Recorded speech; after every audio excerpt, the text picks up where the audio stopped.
if you're looking for something to do with the family over the bank holiday weekend, heading to the coast or the beach for a day there might be top of the list. And maybe you'll do a bit of beach combing for shells or fossils. But do you actually know what you're looking for? Kieran Satchell is back on today's show. He's a paleontology science communicator. He's also an ambassador for the Jurassic Coast Trust. So he knows a fair bit about fossils. Hi, Kieran, how are you? I'm very well, thank you very much. How are you, Pippa? Very well. And, I've been looking forward to chatting again. I really enjoyed our nutter last time. Listeners may remember that the last time we spoke, we discovered that your house is a bit like a dinosaur graveyard. Is it still? Oh, it absolutely is. In fact, I literally just had a Skylidosaurus skull replica come through this morning. Oh, what's that? That is the Charmouth dinosaur. It is the main iconic dinosaur that can be found along Charmouth Beach at the Jurassic Coast. I'm just trying to imagine it with flesh on it. What would it have looked like? So it would have been a herbivorous dinosaur. It would have been a quadruped, so on four legs, and it would have been covered in hundreds of bony plating. Right. Oh, I'm going to have to get out my dinosaur book as I'm talking to you here. So this is quite a treasured possession. There aren't that many people who've got one of those in their house. I wouldn't have thought so. I mean, it was literally just made by an artist who I'm in contact with called Andrew Cox. He does a lot of beautiful skull replicas for a lot of museums. Most famously, he does a lot of the big models for the Etches collection up in Kimmeridge. Ah, I didn't realise. So a lot of museums do have models rather than the real thing. Yeah, so because of obviously the value of these specimens, if they can afford to have them behind, glass cabinets or protected, then they will have the real specimens on show.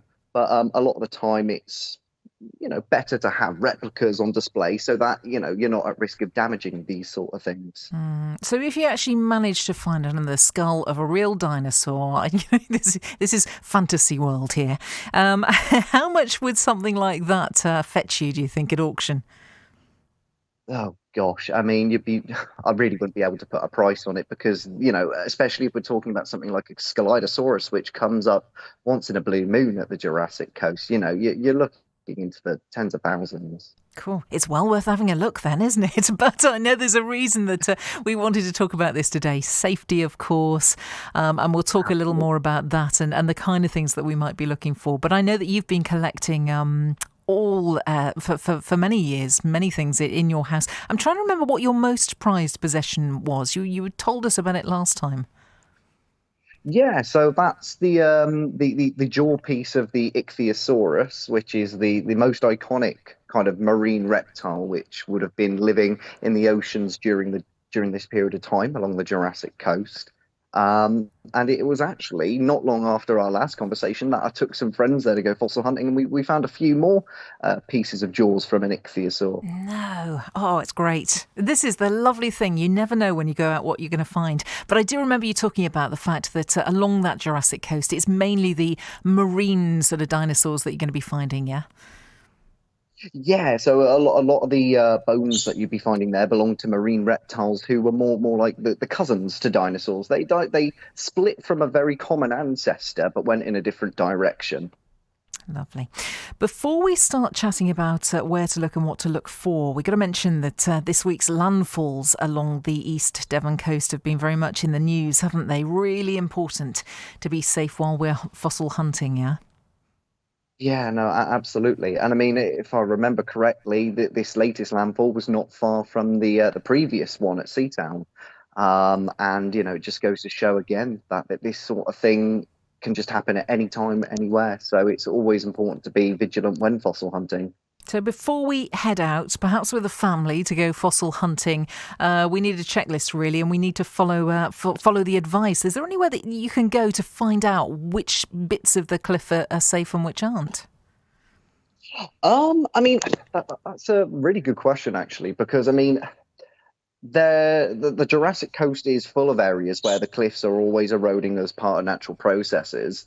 So it's difficult to say which parts of the cliff are safe and which are not, because really all of the cliffs are unsafe to be near And it's just important to keep your distance away from them because these sort of things, unfortunately, like any natural disaster, are just unpredictable. The best thing you can do to keep yourself safe is just not to be digging directly into the cliff or scaling the cliff faces where it seems possible, because it's just really not worth the risk. You'd be better off looking on the beach because the best stuff's down there. You mentioned digging there. Is there any, or are there any rules and regulations about actually excavating? Because I can imagine just brushing away a bit of loose stone is fine, but actually digging, is that not seen as being allowed? Is that illegal? Yeah, absolutely, absolutely. So even professionals would need to get the permission from the local council to do any sort of proper excavation, especially on the cliff faces as well. That there is a fossil hunting code of conduct, which can be found on a variety of websites, including the Jurassic Coast Trust website and also the UK Fossil Network website. Basically, you're not meant to be digging into the bedrock. So if it's, secured into the ground, you're not meant to be digging that out. If it's in the cliff, you're not meant to be scaling or digging directly into the cliff. Anything that's loose that you can pick up with your own two hands is more or less free game. Lovely. And one thing that is very clear, if you get to the beach and if it's been roped off or you have signs saying that you're not allowed to walk along it, don't, clearly. Let's use our common sense. Absolutely. But is there a good chance, though, Kieran, when that stretch of the coastline is made safe again after the latest landfall and we're allowed back on it, that really interesting things could have emerged from the fallen cliff? Yeah, I mean, there's always a possibility, and that's the beauty of the Jurassic Coast, is you never really know what's going to come up and where.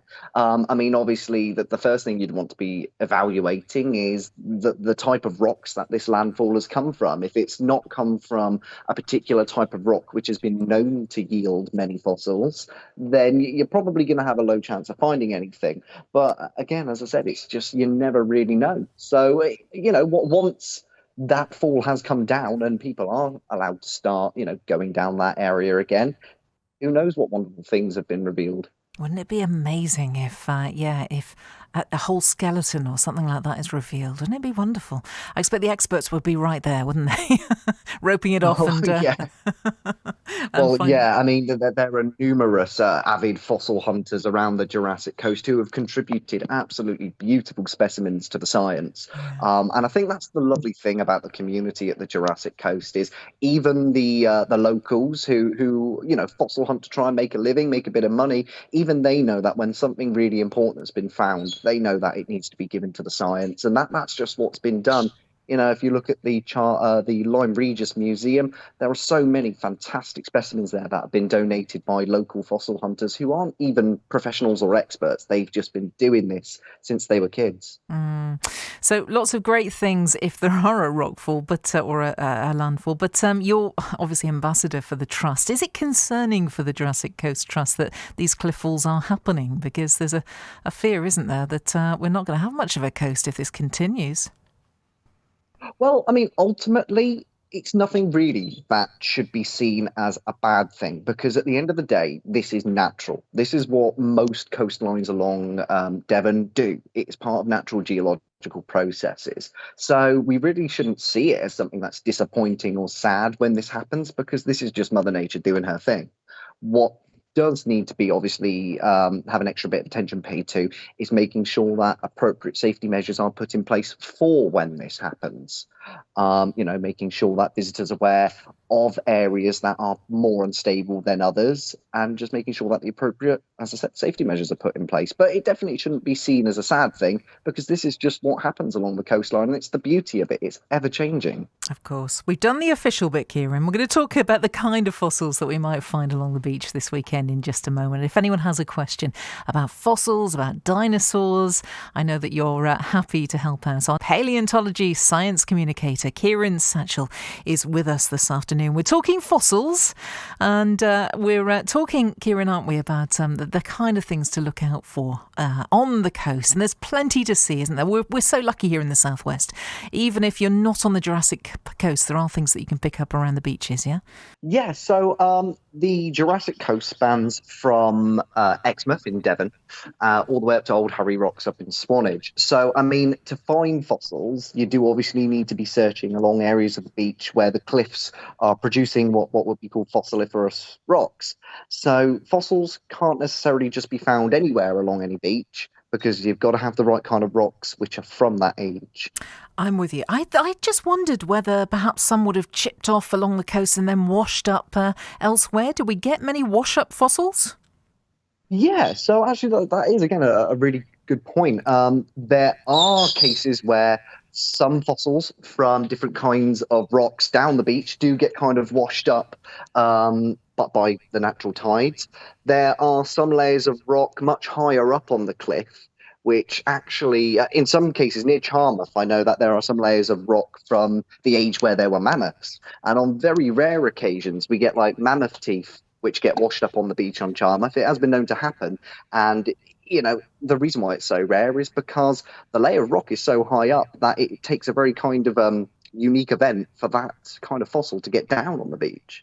Well, I'm going to bring in now Caroline Carroll. Caro's here today. And, Hello. we were just having a little conversation about the things that you've seen washed up. Absolutely. I know very little about this, but I'm so enthusiastic. I love it. And I had the privilege, not so much on the East Devon coastline, although the Jurassic coastline is fabulous. It's one of my favourite places. But a geologist took me for a little fossil walk. If you're more in the mid Devon or North Devon area and you venture into sort of West Somerset area, anyone who loves Exmoor, there's a place called Helwell Bay, and if you catch the tides right, you can get a spot where you are literally standing on a seabed of like 200 million years ago, which feels amazing. It's like time traveling.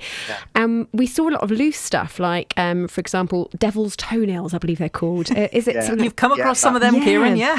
They look a bit like you know, the hazelnut whirl you get in the chocolate box. Look a bit like that. Something like Gryphae, is there? I want to say is their real name, but I could be saying that completely wrong. You'll know a bit more about them Yeah, you Kieran, will, I'm sure.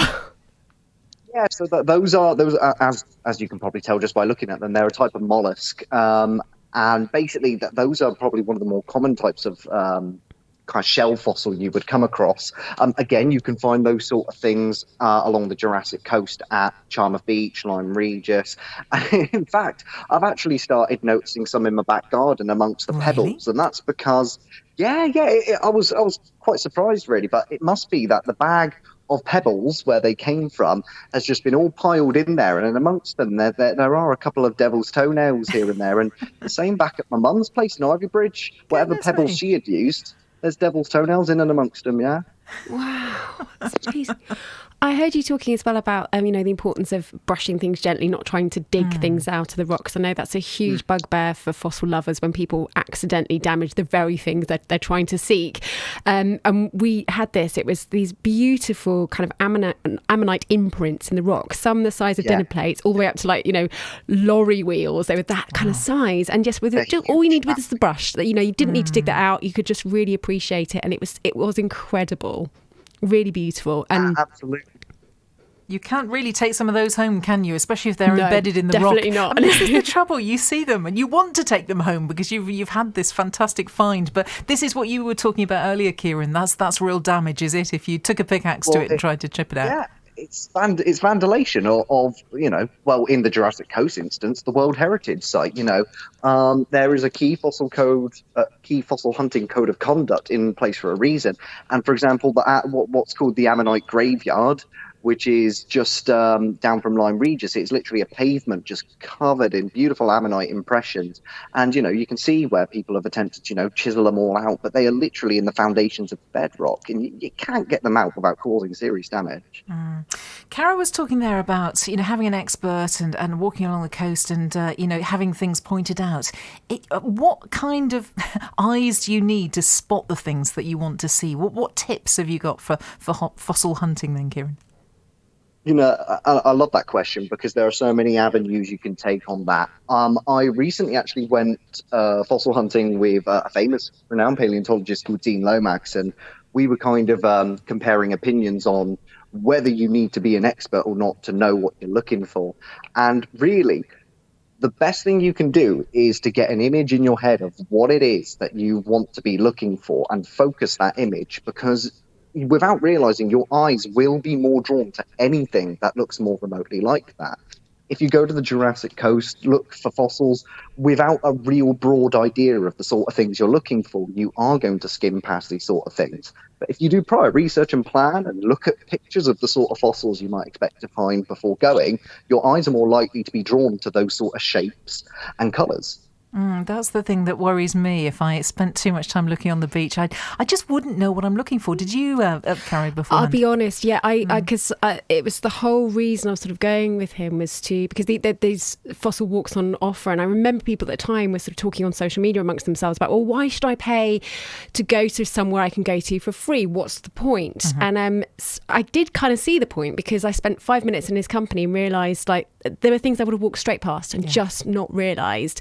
And without that, just knowing to take a brush with you and just having a little brush around, I wouldn't have seen it. I didn't have my eye in. So sometimes that expert help is so wonderful, even if it's like, I don't know, reading around the subject before you go.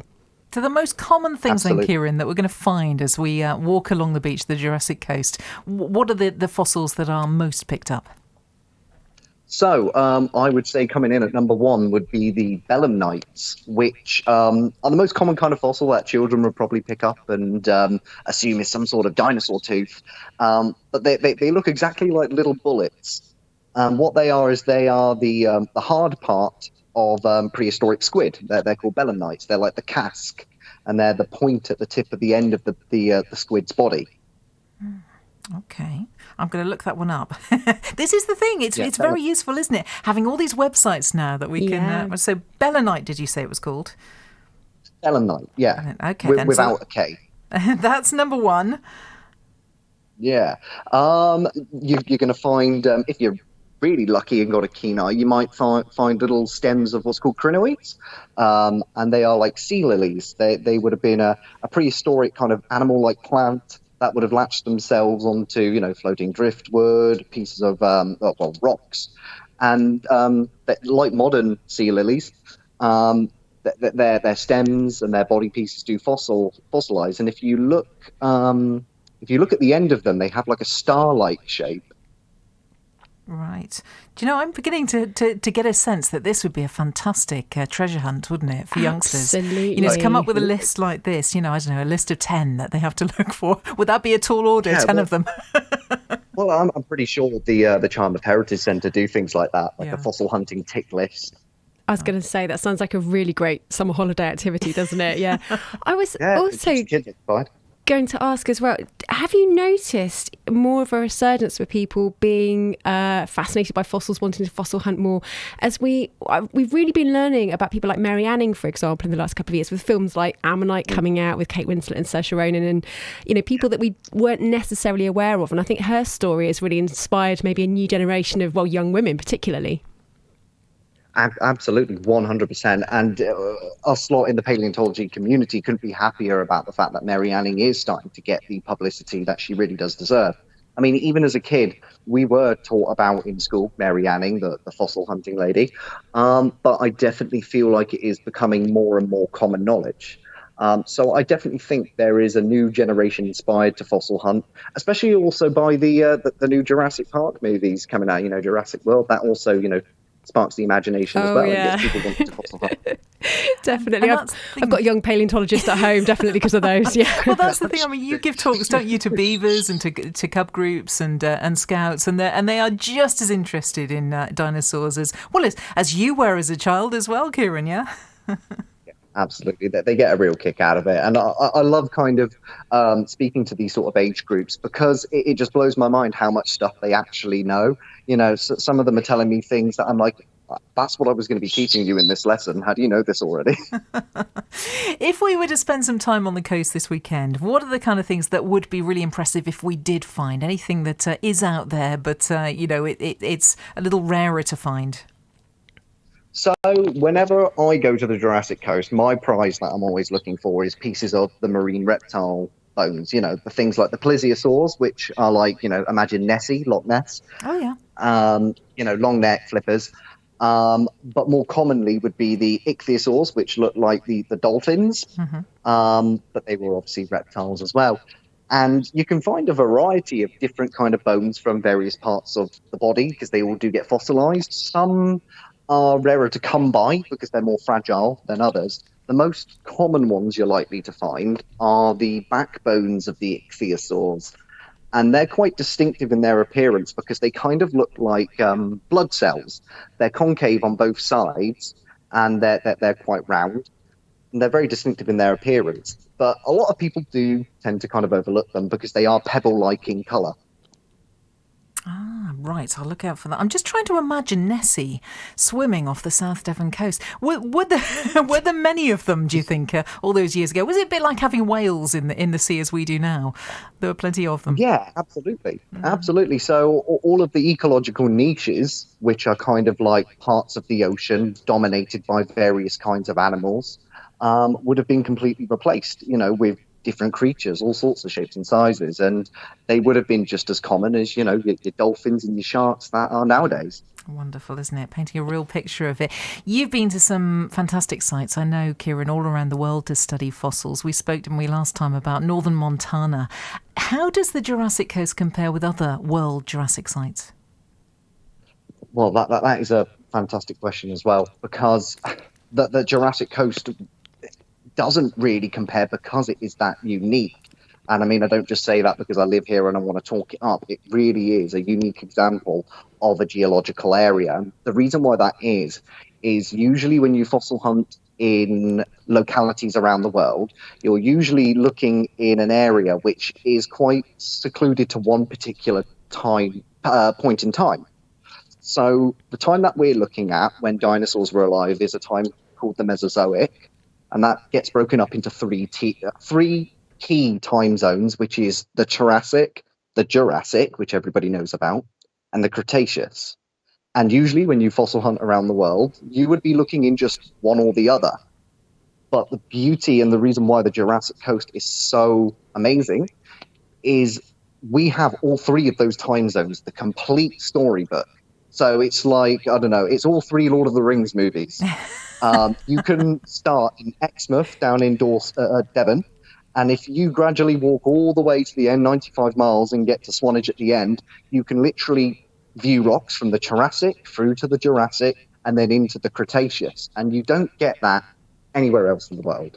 And Swanage is much better for a cream tea than Mordor as well, so you know where you end up. It's more pleasant than Mordor. Yeah. I'm getting a sense, Cara, that you know an awful lot more about this than I do, because you're counting off you're. I really don't. It's called having a 6-year-old who's obsessed with dinosaurs. We've got a lot of books lying around the house, so I'm trying to take in information via osmosis. I think, really. Yeah. I got a funny feeling I know what you'll be doing over the bank holiday weekend as well. Definitely. Yeah. But the key thing is to stay safe, and to follow the guidance when it comes to all of these landfalls. Are you going to be heading out and doing a bit more fossil hunting this weekend, Kieran? I would absolutely love to. Unfortunately, on Saturday and Sunday, I'm at work. I have got the bank holiday Monday off, though, so we shall see what I get done there. So you do get to do a bit of the practical hunting, every so often, yeah? Oh, absolutely. Absolutely. I mean, currently at the moment, I'm making a series of videos for the Jurassic Coast Trust, and part of that involves me going there and doing what I love doing and just shooting a bit of film while I'm at it. Do you know, I've seen some of that online. So if people want to find out a little bit more about what you do, where can you direct them to? Best place would be obviously the Jurassic Coast Trust official website. They've got Facebook, they've got Twitter and Instagram.